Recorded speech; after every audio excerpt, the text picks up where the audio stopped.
এই ফুলটা যে আমার হাতে আছে, এই ফুলটার একটা স্মৃতি তোমাদের সঙ্গে শেয়ার করছি। আমার হাতে এখন যেই ফুলটা আছে, এই ফুলটার জন্য না প্রচুর মার খেয়েছি। তোমরা এবার বলবে ফুলের জন্য কেউ মার খায়? হ্যাঁ, আমি খেয়েছি।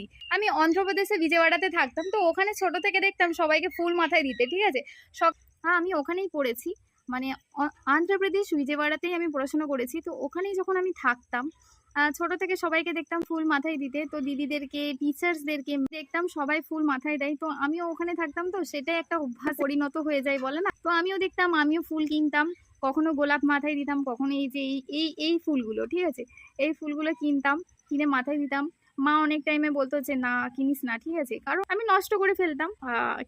আর প্রচুর মার খেয়েছি এই ফুলটার জন্য, ঠিক আছে। কিনে দাওনি কেন, কিনে দাও কিনে দাও, কারণ আমি নষ্ট করতাম, সেই জন্য মা বলতো যে না কিনিস না, ঠিক আছে। আর অনেক টাইমে কিনে দিত না সেটা নয়, কিনে দিত, ঠিক আছে। ওই তেলেগুওয়ালা আন্টিদেরকে দেখতাম এই ফুলগুলো মাথায় দিতে।